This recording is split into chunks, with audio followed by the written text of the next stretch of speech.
আসসালামু আলাইকুম। প্রবাস জীবনের গল্প শোনার জন্য আপনাকে স্বাগতম। আমরা প্রবাসী, আর প্রবাসীরা কতটা কষ্ট করে, কতটা দিনরাত পাড়ি দিতে হয় তাদের আত্মীয় স্বজন ছেড়ে, আর কতটা কষ্টকর সেটা একমাত্র প্রবাসীরাই জানে। এর চাইছে আর দ্বিতীয় লোক কেউ বুঝতে পারবে না যতক্ষণে কেউ প্রবাসী না আসবে। একটা কথা কি জানেন, সব কিছুর ক্ষেত্রে ক্ষমা হয়, কিন্তু অনেক ক্ষেত্রে সরি বলে ক্ষমা করে পার পাওয়া যায়, কিন্তু আদৌ সেই ক্ষমার যোগ্যতা সবসময় কি মর্যাদা রাখা যায়? আমার কাছে রাখা যায় না। কারণ জীবনের পরিস্থিতি এমন ক্ষেত্রে দাঁড়ায়, সব কিছুতেই পদে পদে আমরা ভুল করে থাকি, যা আমরা দিবারাত্রি সেটা আপোস করে বেড়াই মনের মধ্যে। একটা কথা কি জানেন, প্রবাসীরা বড্ড বোকা। বোকা যদি না হয় তাহলে আর কি বলবো, বলার শেষ নাই। একটা কথা কি জানেন, সরি বললেই সব কিছু হয় না। মনে রাখবেন, যে কথাটা হৃদয়ে আঘাত করে সেটা সহজে মোছা যায় না। মানুষের প্রত্যেকটা জীবনে কষ্টকর হৃদয় যন্ত্রণা থাকে। যখন তুমি চিন্তিত ও উদ্বিগ্ন থাকবে, তখন তুমি ধৈর্য ধরবে। কারণ ধৈর্য মানুষকে সুখের চাবি এবং দরজা খুলে দেয়। কিন্তু আমরা প্রবাসীরা হতাশ। কত ধৈর্য, কত ভরসা, কত দেওয়ার লোক থাকে, কিন্তু বাস্তবে একটাও নাই।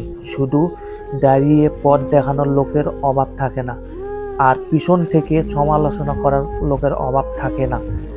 বর্তমান হেল্প করার মতো কোনো লোক থাকে না, শুধু বড় বড় গল্পই বলে যায়। যত বড়ই হবে ততই বুঝবে তুমি, পৃথিবীতে প্রয়োজন ছাড়া কেউ আপন হয় না। এই পৃথিবীতে সবাই শুধু স্বার্থের জন্য ব্যবহার করে। কখনো কখনো কোনো কাজে হাল ছেড়ে দিও না, কারণ আত্মীয় স্বজন অনেক কথাই বলবে। মনে রেখো, কাজটি যদি সহজ হয় ততই তাহলে সবাই করত। কাজ যত সহজ ততই মানুষের মনের মধ্যে উগ্নিত হয়ে যায়, যাতে সহজ মনে করে নেয়। জ্ঞানীরা অনেক চিন্তা করে তারপর কথা বলে, আর আমরা তো নির্বোধ, আগে কথা বলি তারপর চিন্তা করি। কিন্তু সব সময় মনে রাখতে হবে, প্রবাস জীবনে যারা জীবন জীবিকা নির্বাহে কাজকর্ম করে বেড়ায়, তাদেরকে সব সময় মাথা ঠান্ডা রেখে করতে হবে। কারণ প্রতিশোধ নেওয়ার চাইছে রাস্তা বদল করা ভালো, আর স্বার্থপর মানুষের পাশে চলার চাইছে একটা বোকা লোকের কাছে থাকা অথবা একা একা থাকা অনেক ভালো। পৃথিবীতে সবচেয়ে শক্তিশালী প্রতিশোধ হলো নিঃশব্দভাবে চুপ করে থাকা। কারণ কারণ নিঃশব্দ থাকলে কেউ তোমার কোনো ক্ষতি করতে পারবে না, জেনে শুনেও তাকে এড়িয়ে যাবে। মনে রাখো, জবাবটা তুমিও দিতে পারবে সময়ে সঠিকে, অথবা বাস্তবে, অথবা সঠিক সময়ে। কিন্তু জীবনটা অনেক জ্যামিতির মতো উপপাদ্য, চাইলেও সব কিছু করা যাবে না। নিয়ম শৃঙ্খলা মনে করে সব কিছু প্রমাণ রেখে চুপচাপ থাকতে হবে। কারণ সময় বলে দিবে কে কতটা কার আপন। যত আপন তত ক্ষতি। তাই আপনজনের কাছ থেকে চুপ থাকাই ভালো। সময়ের সাথে সাথে বোঝা যাবে মানুষ কে আপন কে পর। তো আমরা যারা প্রবাসীরা আছি, প্রবাসী ভাইদের জন্য, সবার জন্য শুভকামনা এবং দোয়া ভালোবাসায় রইল।